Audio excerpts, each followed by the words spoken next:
మోషే రానే వచ్చాడు. ఈ దతంగం అంతా చూసి ఘోరాన్ని చూసి, రేయ్ మీలో యెహోవా పక్షం ఎవడు రైట్ అన్నాడు. ఇప్పుడు మీరు చెప్పండి, ఎంతమంది వస్తారు? ఎవడైనా రావాలి కదా. యెహోవా పక్షం కాకపోతే ఇంకెవడి పక్షం ఉంటారు? అసలు అదేం ప్రశ్న అనిపిస్తుంది కదా.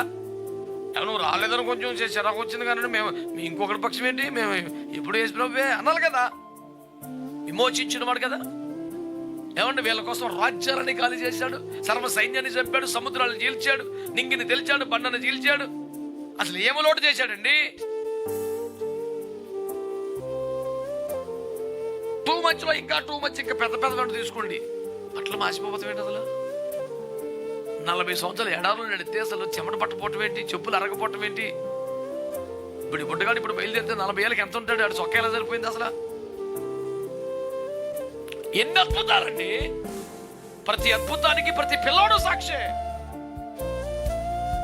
ఇంత చేశాక మీలో యెహోవా పక్షం ఎవడంటే ఎవడు మాడతలేదు.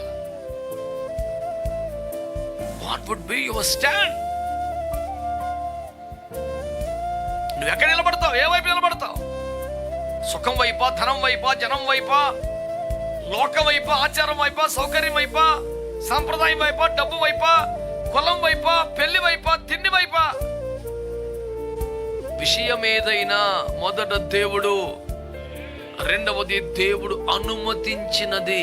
కుటుంబమైన, ఉద్యోగమైన, వ్యాపారం దేవుడు అనుమతించింది. ఈ రోజున నువ్వు చాలా యోధుడుగా, సన్నద్ధుడివై, సాయుధుడిగా నిలబడి ఉన్న ఒక మంచి క్రైస్తవుడివో, సేవకుడివో, విశ్వాసివో, సంఘ పెద్దవో, ఎవరివో. నా ప్రశ్న ఏమిటంటే, నీవు ఎవరి పక్షం?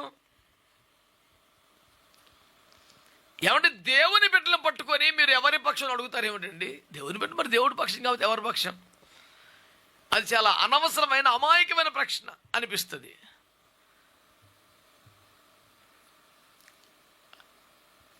మరి అమాయకమైన ప్రశ్న, అవాంఛనీయమైనటువంటి అనివార్యమైన ప్రశ్న మీరే తేల్చుతారు ఒక 5 నిమిషాల్లో. అందరూ కూడా నిర్గమకాండం 32వ అధ్యాయం 26వ వచనం చదవండి. నిర్గమ 32:26. ఎస్.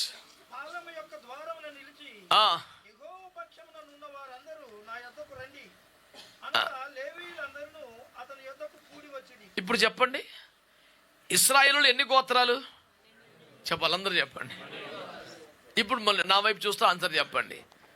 12 గోత్రాల ప్రజలలో ఎంతమంది ఐగుప్తు నుంచి బయటకు రాగలిగారు? మాట్లాడండి మంచిగా. అలాగే శాతపడి ప్రాక్టీస్ చేసే వాళ్ళకి చూడకండి నన్ను. అందరికీ శుభోదయం. చెప్పండి, ఎంతమంది బయటకు వచ్చారు? రైట్. సముద్రమును దాటగలిగిన వాళ్ళు ఎంతమంది? ఓకేనా? ఎంతమందికి మన్నా దొరికింది?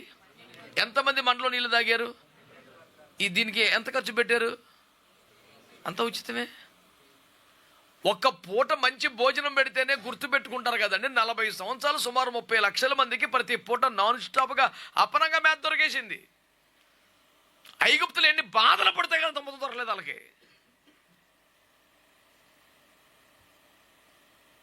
చిన్నపిల్లలు మొదలుకొని వృద్ధుల దాకా అన్ని వయసుల వారు, స్త్రీ పురుషులు, సుమారు 20-30 లక్షల మంది జనం ఉంటే ఎవరికి ఎండ దెబ్బ తగలకుండా, అలిసిపోకుండా, చెమట పట్టకుండా, బట్టలు మాసిపోకుండా, పాతగిలిపోకుండా ఒక మేఘం పగలంతా వారిని చల్లగుండేలా చూసేది.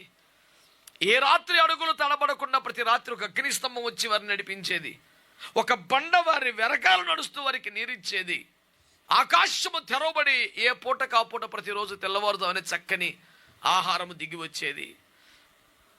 ఈ మేలులన్నీ అనుభవించని వాడు ఎవడూ లేడు. అందరూ తిన్నారు. చిన్నోడు, పెద్దోడు, మంచోడు, చెడ్డోడు, ప్రతి ఒక్కటి తిన్నారు. అందరూ వ్యక్తుల వ్యక్తిత్వాలతో సంబంధం లేకుండా విశాలమైనటువంటి దేవుని హృదయ ప్రేమ సమృద్ధిగా అందరికీ అనుగ్రహించేసింది. ఈ దశలో మోషే 40 రోజులు దేవుని చేత పిలువబడి ఉపవాస ప్రార్థనలో కొండ మీద ఉన్నాడు. ఈ దైవజనుడు అన్నపానములు మాని ప్రార్థనలో ఉన్నాడు. సీనాయి కొండ మీద మోషే నిలబడటం పాలెముల వల్ల అందరికి కనబడుతుంది. ఎలాగా? ఒక భయంకరమైన అగ్ని అక్కడికి దిగి వచ్చింది. ఒక సాంద్ర మేఘం ఆవరించింది, దట్టమైన పొగ పాలెములో కనబడుతోంది. అప్పుడప్పుడు యెహోవా మోషేతో మాట్లాడుతున్న ఉరుము వంటి స్వరం వారికి వినబడుతోంది. తేటగా అర్థం కాకపోయినా ఇంకా రాయబడింది బైబిల్లో, ఆ పర్వతము కంపించినందున ఆ దగ్గరలో ఉన్న ప్రజలు ఆ భూ ప్రకంపనలు కూడా అర్థం చేసుకున్నారంట. ఇంత ఎందుకు చెప్తున్నానంటే, మోషే ఎక్కడికి వెళ్ళాడో తెలీదా, ఏమైపోయాడో తెలీదా, ఏమో ఉన్నాడో చచ్చిపోయాడో అని డౌట్ వచ్చిందా? కానీ అలా వాడిన డైలాగ్ ఏంటి తెలుసా? అహరోనుతో, మమ్మను ఐగుప్తుల నుంచి విమోచించిన మోషే ఏమాయనో మాకు తెలియదు, మాకు ఒక తోడే. ఏమైనా తెలియపోవడం ఏంటి? అసలు పట్టుకుని గోపురం వాయించాలి ఒకటి కదా. మరి అహరోని ఎంత ప్రేమగల్లోడో దయార్థుడో అయితే ఎందుకు మరి వాళ్ళని నాలో అంటూ పెడితే అక్కడ వేసి రక్తం వేసి ఎంత బీబీ అంత కోపం వచ్చేది నాకు. ఇక్కడ మేఘం కనపడుతుంది, అగ్గి కనపడుతుంది, పొగ వచ్చేస్తుంది ఒక పక్కన. అప్పుడప్పుడు దేవుని స్వరానికి ఇదంతా ప్రాంతం కంపిస్తుందిరా. ఏమైనామో ఎందుకు తెలుస్తలేదు అక్కడ. మన్న ఎక్కువైపోయింది అంటారు ఒకటికనా. అసలు ఆ మాటని ఎట్లా రిలీజ్ చేసుకోవాలి నాకు అసలు ఆ పదం చదివితే బీపీ వచ్చేద్ది నాకు. మమ్మను ఐగుప్తులను విమోచించిన ఈ మోషే ఏమాయనో మాకు తెలియదు, ఇదిగో ఈ బంగారం తీసుకుని ఒక దూడం చేయి.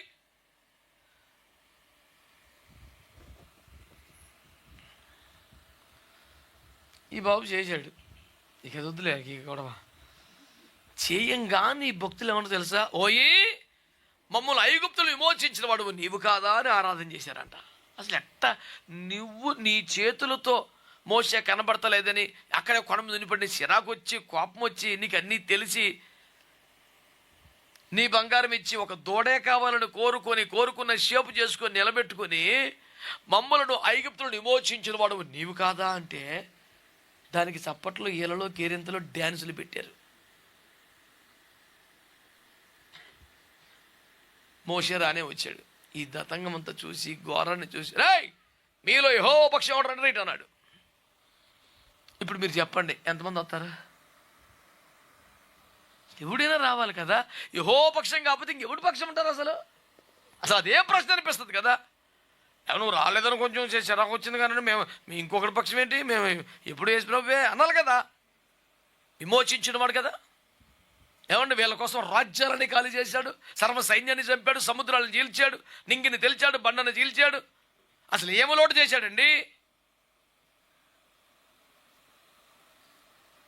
టూ మచ్లో ఇంకా పెద్ద వెంట తీసుకోండి. బట్టలు మాసిపోతాం ఏంటి అసలు? 40 సంవత్సరాలు ఎడారులు నడితే అసలు చెమట పట్టపోవటం ఏంటి, చెప్పులు అరగపోవటం ఏంటి? ఇప్పుడు బుడ్డగాడు ఇప్పుడు బయలుదేరితే 40 ఏళ్ళకి ఎంత ఉంటాడు? ఆడు చొక్కా ఎలా సరిపోయింది అసలు? ఎన్ని అద్భుతాలండి. ప్రతి అద్భుతానికి ప్రతి పిల్లాడు సాక్షే. ఇంత చేశాక మీలో యెహోవా పక్షం ఎవడంటే ఎవరు మాడతలేదా?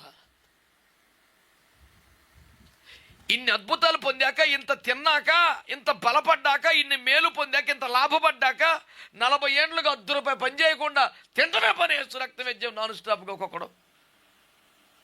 ఇంత ఆశ్చర్యించబడ్డాక మీలో యెహోవా పక్షము ఎవడో అంటే ఎవడో మాడతలేదు. ఒకటిద్దరు కాదు, 11 గోత్రాలలో అవతలు ఉండిపోయారండి దూడ దగ్గర. ఒక లేవి గొత్తు మాత్రం పరిగెత్తుకుని అవతలకు వచ్చారు. ఇలాంటి నేపథ్యం ఉంది కనుక మీరు ఎన్ని పాటలు పాడినా, నేను ఎన్ని ప్రసంగాలు చేసినా, ఎవడెంత భక్తి చేసినా, ఎవడెంత సందా ఇచ్చినా, ఒక మూమెంట్ వస్తే రే నువ్వు ఇంతకు ఎవరి పక్షం అడగాల్సిన పరిస్థితి వచ్చింది. అన్నా ఇవన్నీ కొత్తగా నమ్ముకున్నాను మేము సీనియర్ మిమ్మల్ని అడగాలి బాబు. తనుల కొద్ది మన్నా తినేసి గానంలో కొద్ది నీళ్ళు తాగిసిన అడుగుతాను బాబు, నువ్వు ఎవరి పక్షం అన్నట్టు మాట్లాడలేదు అసలు. పోని ఇనిషియేటివ్ తీసుకోలేదు, ఫస్ట్ చెప్పలేదు. ఈ గోత్రం వచ్చి మోషే పక్కన నిలబడ్డాకైనా మూమెంట్ రావాలి కాడికి. అప్పటికే చదువుతున్నాడు. మేఘము కింద నడిచినవాడు, మన్నాను తిన్నవాడు, జలములు త్రాగినవాడు, రెక్కల మీద మోయబడినవాడు, అరణ్యమును దాటి వచ్చినవాడు దేవుని పక్షం కాదంటే మీరు ఎట్లా నమ్ముతారు? నాకైతే అన్బిలీవబుల్ అనిపిస్తుంది. ఇన్ని వాక్యాలు విన్నాక, ఇంత అభిషేకం, బండలో నీళ్ళు అంటే ఏంటి? పరిశుద్ధాత్మేగా. మన్నా అంటే ఏంటి? వాక్యమేగా. అంటే ఇంత ఉపదేశం విన్నాక, ఇంత అభిషేకం పొందాక దేవునికి వ్యతిరేకమైన పక్షులు నిలబడతారని ఊహించగలమా అసలు? That was what happened. జరిగింది అదే. మరి ప్రజలారా, దేవుని బిడ్డలారా, ఈరోజు మిమ్మల్ని అడుగుతున్న ప్రశ్న ఒకటే: మీరెవరి పక్షం? విషయం వస్తే, అంశం వస్తే, పాయింట్ వస్తే, పరిస్థితి వస్తే, నిలబెట్టవలసి వస్తే, ప్రశ్నించాల్సి వస్తే, what would be your stand? నువ్వు ఎక్కడ నిలబడతావు? ఏ వైపు నిలబడతావు? సుఖం వైపా, ధనం వైపా, జనం వైపా, లోకం వైపా, ఆచారం వైపా, సౌకర్యం వైపా, సాంప్రదాయం వైపా, డబ్బు వైపా, కులం వైపా, పెళ్లి వైపా, తిండి వైపా? విషయం ఏదైనా మొదట దేవుడు, రెండవది దేవుడు అనుమతించినది. కుటుంబమైన, ఉద్యోగమైన, వ్యాపారం దేవుడు అనుమతించింది. ఇది కదా క్రైస్తవ్యం అంటే. కనుక మీ దగ్గరికే ఈ ప్రశ్న వస్తే మీ జవాబేంటి? 40 ఏండ్లుగా అప్పనంగా, సమృద్ధిగా, ఏ కొరత రాకుండా, రెక్కల మీద పోసి చెమట పట్టకుండా కాపాడుతున్న దేవుని వైపు ఒక్కడు లేడు అంటే ఎంత విచిత్రం.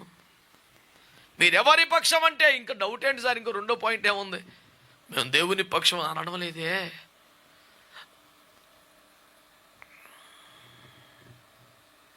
పోనీ తగిన కారణం ఉందా?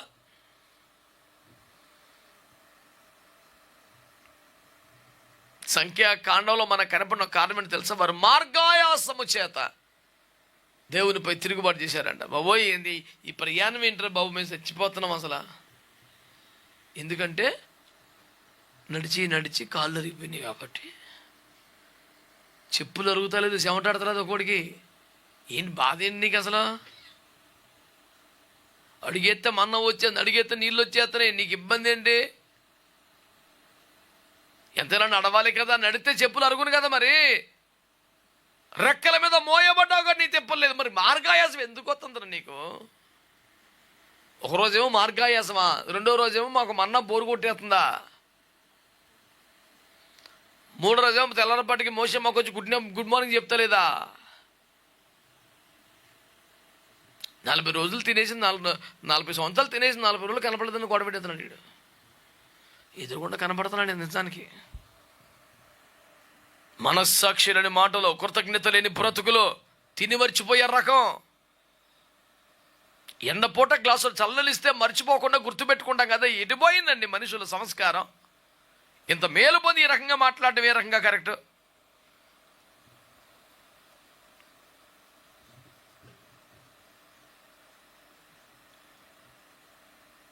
దేవుని వాక్యం ఏం చెప్తుంది? నువ్వు మా పక్షమా, విరోధి పక్షమా అంటే నేను యెహోవా పక్షం అన్నాడు. నీ స్టాండ్ ఏంటి?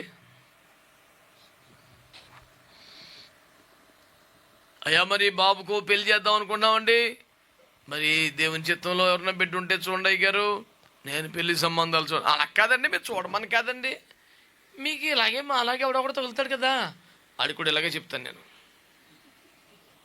అలా కదండి బాబు, కొంచెం మరి మాకు ఎవరు ఉన్నారండి బాబు, మరి ఇందులోకి వచ్చేసాం కదా మీరు. పెళ్లి సంబంధాలు చూస్తాను వచ్చేవాడు ఎవడో పెట్టాడు బోర్డు, పుట్టినరోజు కేక్ పోతాను, చచ్చిపోతే పెట్టి పంపుతానని. అలాగే సంబంధాలు కానీ బోర్డు ఏమి పెట్టలేదు నేను.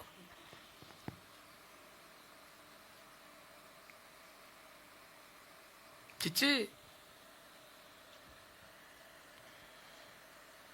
అలా కాదండి బాబు, మా అమ్మగారు నాన్నగారు పెద్ద మనుషులు, పోనీ వాళ్ళ తృప్తి కోసం అనొచ్చు కదా, పోనీ వాళ్ళు ధైర్యంగా పడుకుంటారు, మేమే తిప్పలు పడతాం. కానీ అంటే కాసేపటికో కూసేపటికో వెళ్ళిపోయే పెద్ద మనుషుల కోసం సర్లే చూద్దాం, ప్రార్థన చేద్దాం అని అంటే వాళ్ళకి తృప్తి. పోనీ ఇదేదో బాగుంది స్కీము, ఆడే చూసుకుంటాడు, ఆడే తిప్పలు పడతాడు. కానీ ముసలోళ్ళ కోసం సర్లే ఓకే ప్రార్థన చేద్దాం అని అంటే చాలంట. ప్రార్థన చేస్తాం అయితే నిజంగానే చేస్తున్నాం కదా, ఈ సంబంధాలు అయితే నిజంగానే చూడం కదా, సర్లే ప్రార్థన చేద్దాం, గట్టిగా ఆ పదమే చెబుదాం అని ముగించంగానే ఎప్పుడైతే సరే ప్రార్థన చేద్దాం అన్నాను వెంటనే, అయ్యారంటే కొంచెం మా వాళ్ళే చూడండి, ఇప్పుడు ఎరక్కుపోయి అన్నానరా నేను.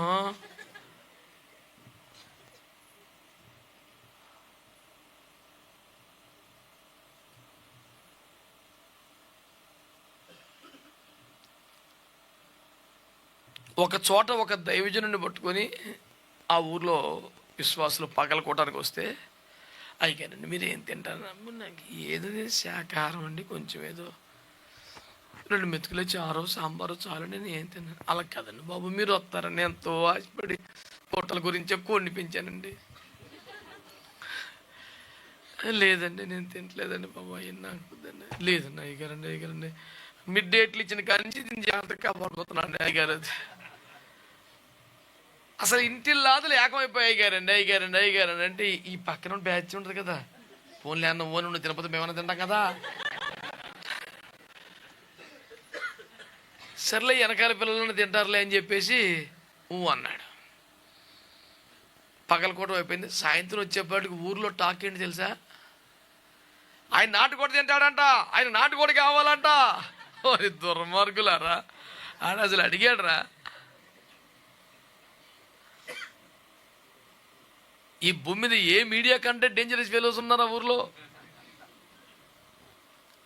వీళ్ళే బచ్చిలాడి అసలు కోటాల కోసమే పెంచాను, నువ్వు దాని ఎంతో బాధపడిపోతామని చెప్పి సర్లే బాబు ఏదో చావండి అని చెప్పి అనిపించుకుని మళ్ళీ పగల కొట్టమైపోయి సాయంత్రం కొట్టడానికి మళ్ళీ ఊర్లో అడుగు పెట్టిన ఆయనకి ఊర్లో ఎటు చూసినా సరే ఆయన నాటుకోడే కావాలంట, నాటుకోడి తింటాడంట. ఇంటి రావడం తర్వాత ఈయనంట. ఊరంతా కోడి కూసింది, వీళ్ళు కోసింది ఏమి లేదు. మహాభక్తులకు ప్రణామములు. అసలు ఏడ తయారై వచ్చారా నాయన? నా ప్రశ్న ఏంటి? మీరు అది చెప్పు కరెక్ట్గా చెప్పు, యథార్థంగా సూటిగా కరెక్ట్గా ఉండాలి మాట. శశభిషలకు తావు లేకుండా మరి వద్దేగా చెప్పా, కరెక్ట్గా తేలిపోవాలి. యేసు రక్తం ఇచ్చి కులం పక్షమా, రాజకీయం పక్షమా, మతం పక్షమా, జనం పక్షమా, తిండి పక్షమా, ధనం పక్షమా, నువ్వు అసలు ఎవరి పక్షం? నువ్వు మా పక్షం ఉన్నా కూడా విరోధుల పక్షం అంటే ఆయన స్థిరంగా నిలబడి నేను ఎవరి పక్షం కాదు, నేను యెహోవా సేనాధిపతిగా వచ్చాను. హల్లెలూయా. నేను దేవుని బిడ్డగా ఉన్నాను, దేవుని కొరకు సాక్షిగా ఉంటాను. ఆయన నాకు ప్రాణం పెట్టినోడు, ప్రాణం ఇచ్చినోడు, ప్రాణం పోసినోడు, రేపొద్దున ప్రాణం వదిలేసకుండా యుగయుగాలు కాపాడేవాడు. నేను ఇంకెవడి పక్షం కాదు, నా దేవుడి పక్షమే అనే సాక్ష్యం అన్ని చోట్ల చెప్పగలవా? అనుకూలంగా ఉన్న చోట మాత్రమేనా? ఆమేన్, హల్లెలూయా.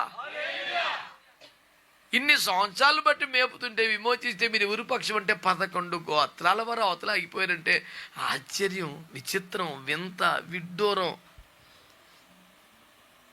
ఒక పట్టణానికి జీర్ణం కాదన్న వచ్చిన నాకు లేవీలు మాత్రమే వచ్చి మిగతా 11 గోత్రాలలో మేము దేవుని పక్షం కాదు, మేము ఏమతలేని కూర్చుండిపోయారంటే అసలు ఏం గుండికాయండి? యెహోవాను పిచ్చి మాటలు మాట్లాడిన ఫరోకి ఏమైందో కల్లారా చూశారుగా, ఐగుప్తులకి ఏమైందో కల్లారా చూశారుగా, నైలు నది నీరే ఏమైపోయిందో కల్లారా చూశారుగా. వండుకున్న కుండల్లో కప్పలు తేలినాయి, ఒంటి మీద దద్దుర్లు వచ్చేసాయి, తాగే నీళ్ళు రక్తంగా మారాయి. పంచభూతములే కకా వికలమైపోయిన పరిస్థితి. దేవునికి వ్యతిరేకంగా మాట్లాడతాము బాబోయ్ అని భయం లేదు. మన్నా తిని మర్చిపోవడం ఒక్కొక్కడు. మీరెవరి పక్షం? యెహోవాకు విరోధంగా. మన్నా తప్ప మాకేమీ కనబడదు. వాక్యం ఒకటి చాలదు, బండలో నీళ్ళు ఒకటి చాలదు, మేఘం ఒకటి చాలదు. ఎంటర్టైన్మెంట్లు కావాలి, ఆచారాలు కావాలి, సరదాలు కావాలి. పేరు చెప్పకూడదు కానీ ఒక మహా గొప్ప ప్రసంగికుడిగా చాలామంది అయిపోతున్న, విపరీత ప్రజాదరణ కలిగిన, క్రౌడ్ పుల్లర్ అనే పేరున్న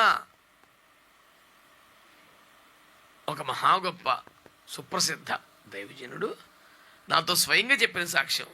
అయ్యారు, మా చర్చిలో ఎవరికేం కావాలో అన్ని సమృద్ధిగా దొరికితే ప్రజలు తండోపు తండాలు వస్తున్నారు అన్నాడు.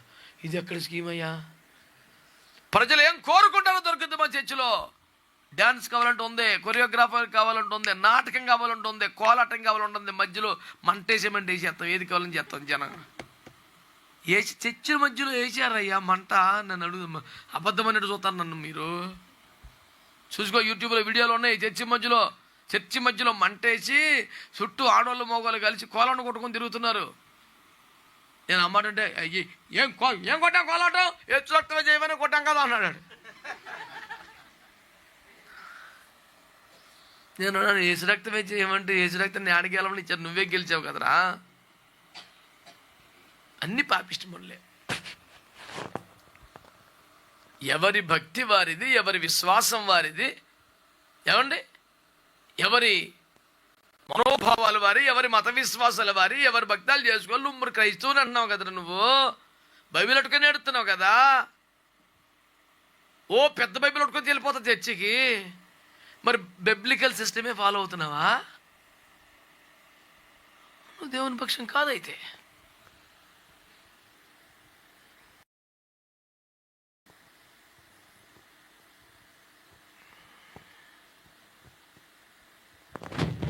భక్తులందరూ చెప్పండి, మీరు ఎవరి పక్షమో. సరే, దేవుడి మాట మాట్లాడి చెట్ట చెప్పారు వీళ్ళు. కనీసం ముందు నడిపించింది మోసే కదా. తగు వచ్చినప్పుడల్లా ఈ దేవుని దగ్గరికి వెళ్ళి అడ్డుపడింది మోసే కదా. వీళ్ళు సారి వీళ్ళకి దేవుని ఉగ్రత రాకుండా అడ్డం పడింది మోసే కదా. ఈ ఒక్కసారి వాళ్ళని క్షమించమంటూ ప్రతిసారి అడిచింది ఆయనే కదా. ఆ రాత్రంతా మోసే యెహోవా సన్నిధిలో నిలబడి వారికి అడ్డుపడి అని వాక్యంలో ఉంది కదా. వారి పాపాలు క్షమిస్తావా? సరే, నా పేరు తీసేయని గొడవ పెట్టాడని చెప్పేసి మనం విన్నాం కదా. తెగులు వాళ్ళ మీదకి రాకుండా అహరోను మధ్యలో నిలబడ్డాడని చెప్పి ఇన్ని చేస్తేనండి. సంఖ్య 16 అంటారు ప్రారంభంలో. ఇశ్రాయేల్లో ముఖ్యులు, ప్రముఖులు, పెద్దలలో, గోత్రకర్తలలో కీలకమైన వారు మోషేకు విరోధంగా పోగాడు. వీళ్ళేం పెద్దలు రా నాయన. నేను ఒక సంఘానికి వెళ్ళినప్పుడు అదే చెప్పాను, సంఘ పెద్దలు ఇలాగే ఉన్నారా లేదా ఇంకెలాగ ఉన్నారని అడిగాను. మీరు సంఖ్య 16లో సంఘ పెద్దల, అపోస్తలుల 6లో సంఘ పెద్దల నాకు చెప్పండి అన్నాను. కలకలం అయిపోతుంది. ఇల్లు పెద్దలు వాళ్ళ పెద్దలే. వాళ్ళు సంఘ పెద్దలై ఉండి ప్రజలందరూ వల్ల సాక్ష్యం పొందిన వారే, పరిశుద్ధాత్మతో నింపబడిన వారే, కృపతో వాక్యముతో నింపబడిన, ఎవడు వేలు పెట్టి చెప్పే క్యారెక్టర్ అవకాశం లేని క్యారెక్టర్కి వెళ్ళిన సంఘ పెద్దలు బల్లలు యొద్ద ఆకులు తీస్తున్నారంట. అంత స్థాయిలో ఉన్న పెద్దోళ్ళు. ఇక్కడ పెద్దోళ్ళు ఉన్నారే, దేవుని స్తోత్రం. సంఖ్య 16లో యెహోవా అభిషేకించిన మోషేకును విరోధంగా దిగారంట బ్యాచ్. మోషే అంటాడు, ఆయన మిమ్మల్ని తన మందిర సేవ మీకు ఇచ్చి ఉన్నాడు కదా, మీరు నాయకత్వమును కూడా కోరుచున్నారా? వాళ్ళకి వచ్చిన సమస్య ఏంటంట, మమ్మల్ని దేవుడు వాడుకుంటా లేదా మమ్మల్ని వాడుకున్నాడు, ఆల్రెడీ చేర్చుకున్నాడు, మందిర సేవ ఇచ్చాడు, వివిధమైన పరిచర్లో వాడబడుతున్నారు. కాదు, ఇప్పుడు ఏం కావాలి? మోషే తీసేసి ఆ ప్లేస్లోకి రావాలి. ఆ థాట్ ఎవరిదే? సైతాన్ గడిది. ఆ కుర్చీ నాకు కావాలంటాడు. అంటే సాతాను మనసు పెట్టుకొని దేవుని సేవ చేస్తున్నారమ్మ బాబోయ్, ఎంత వెరైటీ సార్ ఇది.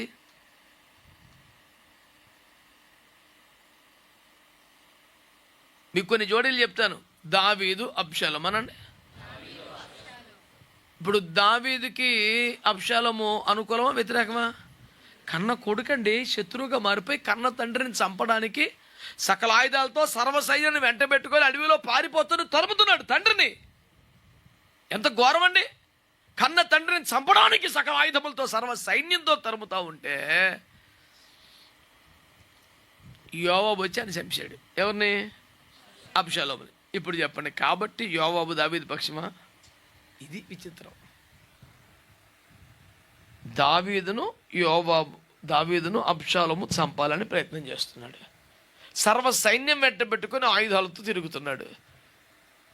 అలాంటి దావీదును చంపడానికి చూస్తున్నటువంటి అబ్షాలోమును యోవాబు చంపేశాడు. ఓకే, అంటే దావీదు శత్రువుని చంపి దావీదు ప్రాణాన్ని కాపాడాడు. ఓకే, ఇప్పుడు చెప్పండి, కాబట్టి యోవాబు దావీదు పక్షమా? ఇదేం చిత్రం. నిన్ను చంపగోరుచున్నమని చంపాక నీ పక్షం కాదా? దావీదు అన్నాడు, నమ్మక ఓ సెరూయా కుమారులారా, మీతో నాకు ఏమి పొత్తు, మీకు నాకేం సంబంధం, అవతలమన్నాడు. ఇదేంది అంటే బయటికి ఎలా కనబడుతుంది? యుద్ధం చేసినట్లుగా, మేలు చేసినట్లుగా, కాపాడినట్లుగా, ప్రాణాలకు తెగించినట్లుగా, అసలు మెయిన్ సపోర్ట్ ఈడే అన్నట్టు కనపడుతుంది. కానీ దావీదుకి అత్యధిక దుఃఖం కలుగజేసినవాడు యోవాబే. సంఘములో కీలకంగా కనబడుతూ, సంఘములో కీలకంగా పనిచేస్తూ, సంఘములో ముఖ్యుడిగా కనబడుతూ దైవజనుడి ఆలోచనలకు మనస్సుకు హృదయానికి విరోధంగా ఎవరైనా బతుకుతుంటే వాడు యోవాబులాగానే నాశనమైపోతాడు. నేను చెప్తున్నాను, రాసి పెట్టుకో, తారీఖేసుకొని ఇవ్వాల. నువ్వు ఎవడివిగా, ఏ సంఘమైనా ఏ దేశమైనా సరే,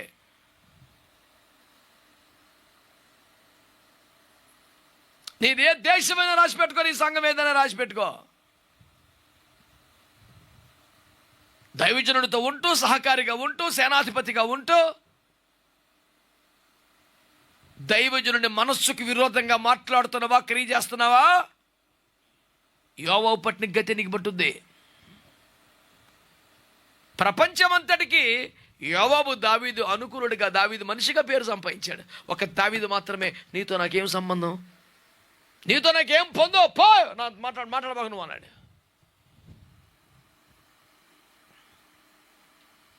ఈ సంఘమైన, ప్రపంచంలో ఏ సంఘమైన దైవ సేవకుడి దగ్గర నీతో మాట్లాడుతున్నా, భారము మోస్తున్నట్లుగా, ప్రయాసపడుతున్నట్లుగా, యుద్ధము చేస్తున్నట్లుగా, కాపాడుతున్నట్లుగా ప్రపంచమనేది కనపడి అంతరంగములో, హృదయములో దైవజనుడికి వ్యతిరేకంగా, విరోధంగా నువ్వు మనస్సులో, మాటలు, విధానాలు కలిగి ఉంటే నీ గతి యోవాబు గతే. ఏ అభివృద్ధి ఉండదు, ఏ పరమార్థం ఉండదు, ఒట్టిగా మిగిలిపోతావు.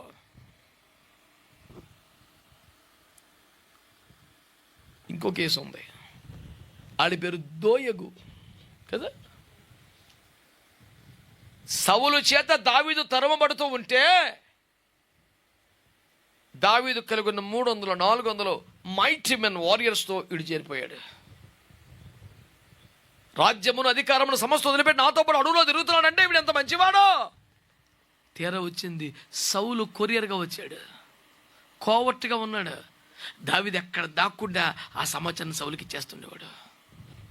దావీదు అంటాడు, శూరుడా, చేసిన కీడును బట్టి ఎందుకు అతిశయపడుతున్నావు? నన్ను పట్టించారని, సౌలు చేతికి అప్పగించారని నువ్వు సంతోషపడుతున్నావు కదా. మళ్ళీ దేవుని కృప నాకుందరా, ఆయన నిన్ను పట్టుకొని నీకు కూడా నుంచి పెళ్ళగిస్తాడు. నీ ఉద్యోగం వేరొకటి తీసుకుంటాడు, నువ్వు శిక్ష అనుభవిస్తావు. నా పక్షంగా దేవుని కృప మాత్రమే ఉంది అంటూ దావీదు మాట్లాడాడు. అనుంగు శిష్యుడిగా, సైనికుడిగా, సహకారిగా, కావలిదారిగా ఉంటూ శత్రు కుప్పందిస్తూ శత్రువు కొరకు పనిచేస్తున్నావా?